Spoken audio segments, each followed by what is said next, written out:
Question number 5 में देख लीजिए, एबीसी और डीबीसी दो आइसोसेलेस ट्राइंगल है जिसका सेम बेस बीसी है। फिगर में देख लीजिए आप, ये बेस बीसी है और यहाँ से देखिए एक एबीसी आइसोसेलेस ट्राइंगल है और इसी बेस से और एक बीडीसी एक आइसोसेलेस ट्राइंगल है। हमें यहाँ पे शो करना है कि एंगल एबीडी, ये देखिए ये angle ABD equal to angle ACD, ये हमें शो करना है। पहले हम ट्राइंगल एबीसी को लेंगे और इसके अंदर AB और AC दोनों इक्वल है, ये गिवन है क्योंकि ये आइसोसेलेस ट्राइंगल है, इसलिए इनका अपोजिट एंगल्स वो भी इक्वल होगा। तो हमने लिख लिया है यहाँ पे AB इक्वल टू AC, ये गिवन है, तो इसका अपोजिट एंगल देख सकते हैं यहाँ पे एंगल ABC और ये एंगल ACB, ये दोनों इक्वल होगा। रीजन है angles opposite equal sides are equal, इसे हम इक्वेशन 1 ले लेंगे। इसी तरह नेक्स्ट हम ट्राइंगल DBC लेंगे, इसके अंदर भी गिवन है कि BD इक्वल टू CD, उसके बाद इनका अपोजिट एंगल्स इक्वल हो जाएगा, तो उसे हमने लिख लिया है। रीजन सेम है, angles opposite equal sides are equal, इसे हम इक्वेशन 2 ले लेंगे। अब हम इक्वेशन 1 में हमें ये दोनों एंगल इक्वल मिला था, इक्वेशन 2 में हमें ये दो एंगल इक्वल मिला था। इन दोनों एंगल्स को अब हम ऐड करेंगे, तो ऐड 1 एंड 2, जब हम इन दोनों को ऐड करेंगे तो लेफ्ट हैंड साइड ऐड करना है, राइट हैंड साइड ऐड करना है। अब जैसे कि हम जानते हैं कि एंगल ABC देख लीजिए, ये एंगल है, एंगल DBC ये दोनों को जब हम मिलाएंगे तो हमें एंगल ABD मिलेगा। उसी तरह इस साइड भी इन दोनों एंगल को हम जब ऐड करेंगे यानी मिलाएंगे तो हमें फुल एंगल ACD मिल जाएगा। लेफ्ट हैंड साइड में लिखेंगे angle ABD equal to angle ACD, यही हमें शो करना था इस क्वेश्चन में। क्वेश्चन नंबर 6, यहाँ पे ट्राइंगल ABC एक आइसोसेलेस ट्राइंगल है जिसके अंदर AB और AC दोनों सेम है। BA साइड को प्रोड्यूस किया है D तक और यहाँ पे AD और AB दोनों सेम है। हमें यहाँ प्रूव करना है कि एंगल BCD राइट एंगल है। यहाँ पे पहले हम ट्राइंगल ABC लेंगे और इसके अंदर यहाँ पे गिवन है कि AB इक्वल टू AC है, तो हम उसे लिख लेंगे पहले AB इक्वल टू AC, क्यों गिवन है। उसके बाद हम जानते हैं कि इसका अपोजिट एंगल AC का और AB का अपोजिट एंगल दोनों इक्वल हो जाएगा, तो हम यहाँ पे लिख देंगे एंगल 1 इक्वल टू एंगल 2। हमने AC का अपोजिट एंगल को 1 नेम किया है और AB का अपोजिट एंगल को हमने 2 नाम दिया है, तो एंगल 1 इक्वल टू एंगल 2 हो जाएगा। ये reason angles opposite to equal sides are equal, इसे इक्वेशन नंबर 1 ले लेंगे। अब हम ट्राइंगल ACD लेंगे। यहाँ पे आप देख सकते हैं AB इक्वल टू AC है और AB इक्वल टू AD है, तो यहाँ पे AC इक्वल टू AD हो जाएगा, तो ये हम लिख सकते हैं गिवन।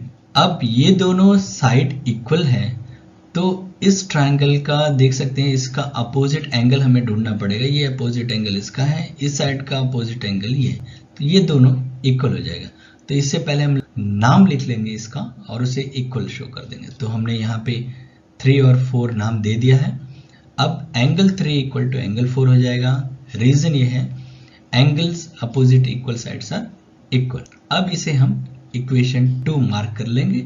अब ट्राइंगल BCD लेंगे और इसमें angle sum property of triangle apply करेंगे।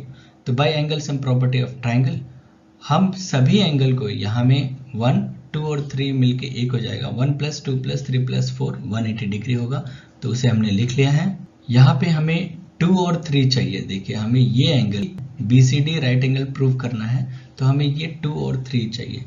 तो 1 और 2 इक्वल है जैसा कि हम शो कर चुके हैं, उसी तरह 3 और 4 दोनों इक्वल हैं। तो हम क्या करेंगे, यहाँ में एंगल 1 को एंगल 2 से रिप्लेस करेंगे, एंगल 4 को एंगल 3 से रिप्लेस करेंगे। तो next step angle 2 + angle 2 + angle 3 + angle 3 180। तो twice of angle 2 + twice of angle 3 equal to 180। अभी हम हाफ कर लेंगे, पूरा सभी को 2 से डिवाइड कर लेंगे, तो हमें मिलेगा angle 2 + angle 3 equal to 90 degree. Angle 2 और एंगल 3 ये ऐड करने से एंगल BCD 90 डिग्री, यानी एंगल BCD राइट एंगल है।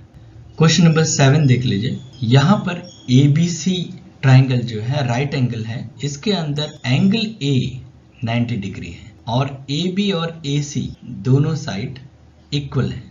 हमें पता करना है यहाँ पे एंगल बी और एंगल सी का आंसर क्या है। यहाँ देख सकते हैं फिगर हमने बना लिया है। यहाँ पे एंगल ए जो है 90 डिग्री हमने शो कर दिया जैसे कि क्वेश्चन में गिवन है।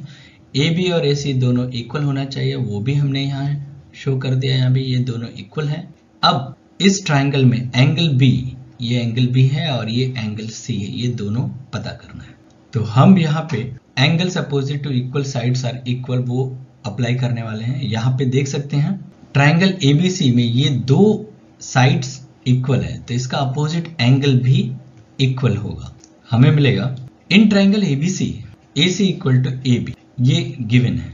इसके बाद AB का अपोजिट एंगल और AC का अपोजिट एंगल दोनों सेम हो जाए, तो वो हमने लिख लिया है। रीजन तो यहाँ लिखना पड़ेगा, angles opposite equal sides are equal. अब हम क्या करेंगे, एंगल B और एंगल C का एक वैल्यू ले लेंगे। Let angle B equal to angle C equal to X हमने ले लिया यहाँ पे। अब इस ट्राइंगल ABC में एंगल सम प्रॉपर्टी यूज करेंगे, तो हम जानते हैं कि angle A plus angle B plus angle C 180 degree होता है बाय एंगल सम प्रॉपर्टी। अब वैल्यू पुट कर लेंगे, तो एंगल A का वैल्यू तो हमें पता है 90 डिग्री, प्लस एंगल B का वैल्यू X और एंगल C का वैल्यू भी X, तो हमने लिख लिया है। अब इसे सॉल्व करेंगे तो हमें मिलेगा 2x इक्वल टू 90 डिग्री। इसे सॉल्व करेंगे तो हमें मिलेगा x इक्वल टू 45 डिग्री। यानी एंगल B का वैल्यू भी और एंगल C का वैल्यू भी, दोनों का वैल्यू 45 डिग्री आ रहा है। क्वेश्चन नंबर 8, यहाँ पे इस क्वेश्चन में एक इक्विलेटरल ट्राइंगल है जिसका हर एक एंगल हमें शो करना है कि वो 60 डिग्री होता है। तो चलिए एक इक्विलेटरल ट्राइंगल हमने बना लिया। यहाँ पे देख सकते हैं इस फिगर में सभी साइड्स, इस ट्राइंगल का सभी साइड्स जो है इक्वल है, यानी AB equal to AC equal to BC। तो इन ट्राइंगल ABC गिवन क्या है, AB equal to AC equal to BC। हमें पता है कि किसी ट्राइंगल में साइड्स इक्वल होता है तो उनके अपोजिट एंगल्स भी इक्वल हो जाते हैं। यहाँ पे हम लिखेंगे angle A equal to angle B equal to angle C। Reason है angles opposite equal sides are equal. अब हम इन तीनों इक्वल एंगल्स का वैल्यू जो है x ले लेते हैं। तो let angle A equal to angle B equal to angle C x। अब हम इस ट्राइंगल ABC में एंगल सम प्रॉपर्टी अप्लाई करेंगे, यानी हमें पता है कि angle A plus angle B plus angle C होता है 180 डिग्री। अब हम एंगल A, एंगल B और एंगल C का वैल्यू पुट कर लेंगे, तो हमने पुट कर लिया है हमें। अब इन तीनों को ऐड करेंगे तो हमें मिलेगा 3x इक्वल टू 180 डिग्री। इसे सॉल्व करेंगे तो हमें मिलेगा x इक्वल टू 60 डिग्री। यानी angle A, angle B, angle C, ये तीनों का वैल्यू हमें मिला है 60 degree. Hence the angles of an equilateral triangle are 60 degree each। यानी इक्विलेटरल ट्राइंगल में हर एक एंगल जो होता है वो 60 डिग्री ही होता है।